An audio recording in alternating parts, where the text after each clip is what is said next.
Two-time world champion. Woo! Two-time world champion, defending champion. Max, how does that sound? Yeah, it sounds pretty good. I mean, you never know, of course, when you get into a new car, how it's going to behave, how it's going to perform.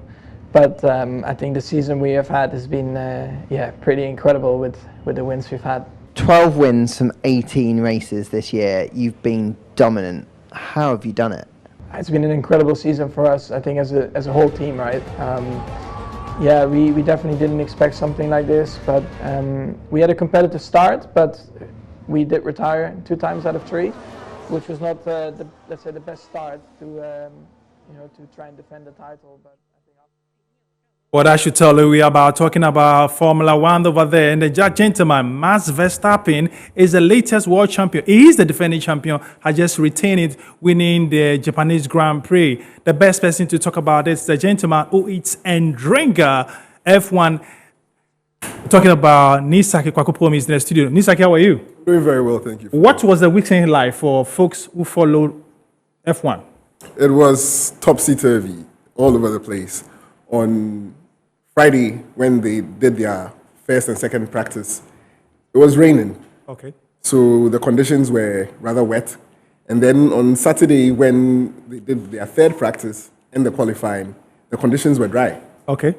On Sunday... So different scenario? Yes, different scenarios. And then on Sunday, the race had to delay before starting because of the rain.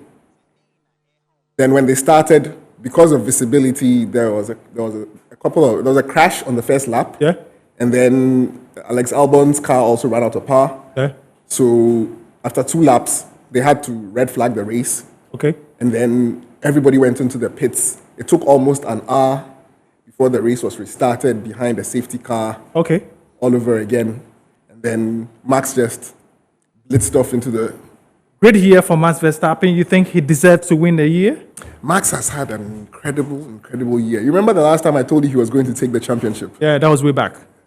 He's had a dominant year. He's been flawless. Very, very few errors from him, like last week's error in Singapore. But other than that, he's had a very, very fantastic year.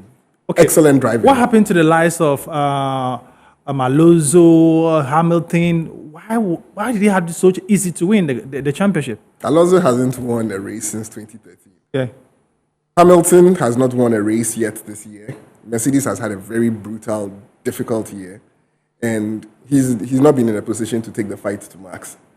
So it's been Red Bull, Ferrari. Okay. Occasionally, Mercedes pops up their head a bit, and then that's it. What really worked for Verstappen this year? What really worked for him? Red Bull put together an excellent package in the car. And tell us about that package. Well, you know how they develop the cars? Yeah. From the 2021 year coming to 2022, they changed the way the aerodynamics of the cars work. Yeah. So it no longer requires so much wind going over the top of the car to give it downforce to keep it glued to the ground. Yeah. Now everything runs underneath the car. So they changed the floorboards beneath the cars. They have all these intricate tunnels that are running beneath it to help the cars stick to the ground. And Red Bull has Adrian Newey, who is a genius when it comes to aerodynamics. Okay. He designed a car for them, and they developed the car. So that contributed to their victory? Yes, that has contributed to their victory. What does it mean for Red Bull to win the championship? What does it mean to them? They are overexcited because after Sebastian Vettel's 2010 to 2013 wins, they haven't had a year where Red Bull has taken the Constructors' Championship and the Drivers' Championship.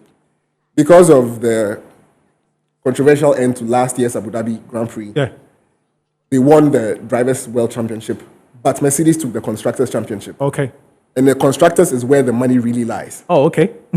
So this year, with the way they've performed, they've just sat on top of everybody. And with Max taking the driver's title, It's just a matter of time before Red Bull Okay. secures. Max is only 25 years, just like you're telling me before Yes. we came on set. 25 years. They're 25 years old. And the championship which he's chasing now should be that of Hamilton's 7 times championship, if I'm not mistaken. Yeah. At 25 years, can he really catch up with Hamilton's record? Forget about Schumacher because I know he's going to bend it. Is it possible Max Verstappen can get over that record? 25 years? It is possible. Lewis won his first world championship, 23 years? Okay. So, and he's been in the sport for, this is his 16th season. Oh, okay. Max has been in F1 for about 8 seasons now, Oh, okay. and he's only 25. Hamilton is 37. Alonso is... Will he be under pressure to do this? No, the thing about Max is, after winning his first championship, he really relaxed. This year, his driving has not been the aggressiveness of 2021, where they were battling with Mercedes and Hamilton. Yeah. This year, he's had a relaxed, cool, focused mind. He doesn't take unnecessary risks. He keeps himself out of trouble. And the car he has is so fast. Yeah. Once he takes his time and he decides on what strategy he's going with his race engineers, they decimate the field. So going to the next season already, let's talk about that one. Do you think Hamilton is likely to come back? Because believe me, there are so many issues that distracted him from winning races. We all know about that one. When the kneeling issue came, racism issue coming. Going to next season now, I'm sure certainly Max Verstappen will be under pressure to maintain the championship title. What sort of season should we expect the next time round? Especially the two? Well, this year hasn't been a season where Mercedes and Red Bull have been fighting. Lewis hasn't been fighting with Max at all this year. It's just been Charles Leclerc of Ferrari who has really, really brought the fight to Max this year. Most of it is because Mercedes really doesn't have a good car this year. Okay. Their car is nothing to write home about. Wishy-washy. Today is performing a bit, tomorrow is not performing a bit. They have not won a single race. They've only been on pole position once the whole season. Lewis has had a few second and third places, but those have not been as a result of the performance of the Mercedes car. Those have been a result of accidents and mishaps happening to the other team people, like the Ferrari guys, or something goes wrong for Sergio, and then the Mercedes boys are able to take advantage of it and show what the car is capable of. Okay. Nii Saki, we are pressed for time, but I've been told that next year the calendar will be stretched. That means you need to win a lot of races before you win the title. How far with that? Yeah, they're making it 24 races. Yeah, now? Before you win the championship? No. Or 24 races in the 24 season? races in the season. Okay. Because we have 4 more races to go before this season is over, and Max has already wrapped up the title. Yeah, okay. So looking at next year, it will take a longer time for the championship to be sealed. Why do you think they've done it that way? Why is it done? Or is it because of financial or economic benefit? Money. plus things like Drive to Survive, the Netflix series, has generated a whole new interest base in Formula One. So the whole of North America has their eye on F1, they're watching. And all over the world, people have developed a new interest in the sport. Even in Saudi Arabia?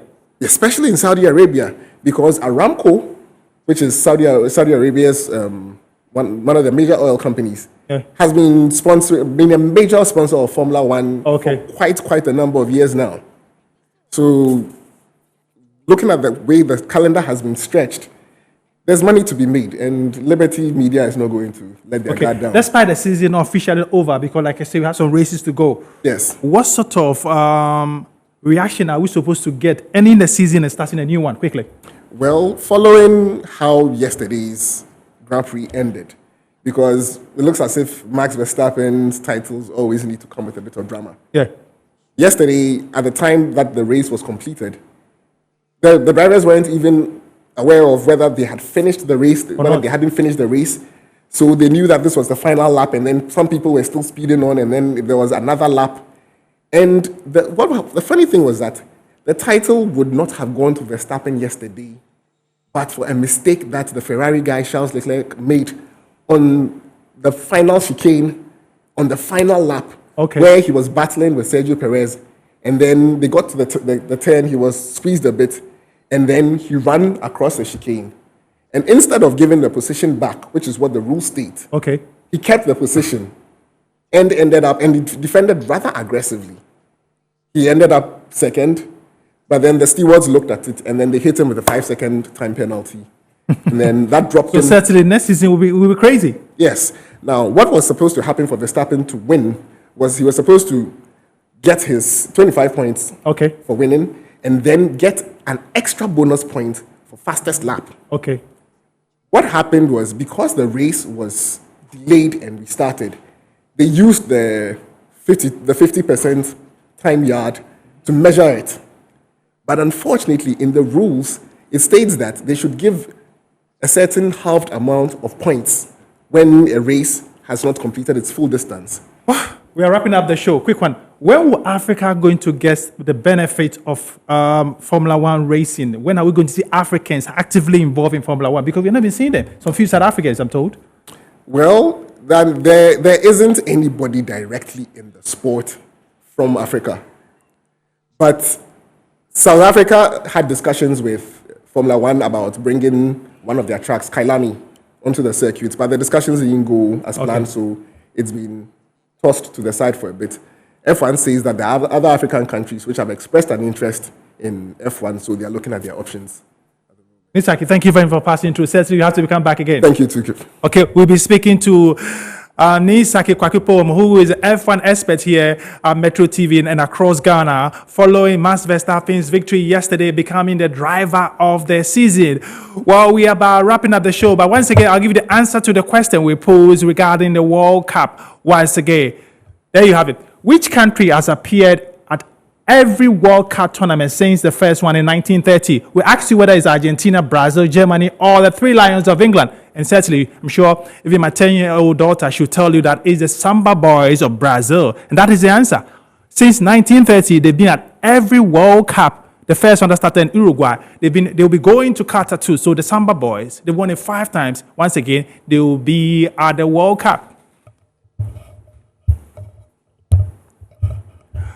Well, too soon, we are about wrapping up today's edition of Sports Direct. My name is Phil John Quarty. Let me say happy birthday to you, Kwame Ebenezer. This is coming from your wife, Wendy Franca at Metro TV. Not forgetting the Guru Boy, West Mike. Is also going to you, Wafasem. He says, good evening to you. All too soon, we are wrapping up. Remember, at the 19 hours GMT comes in News Night. So stay tuned. Everything news here in Ghana, Africa, and the rest of the world, especially that one with Nana Grada, will right be here on Metro TV starting at 19 hours GMT. Till then, like I always say, just love life and never, ever forget your living God. Good evening.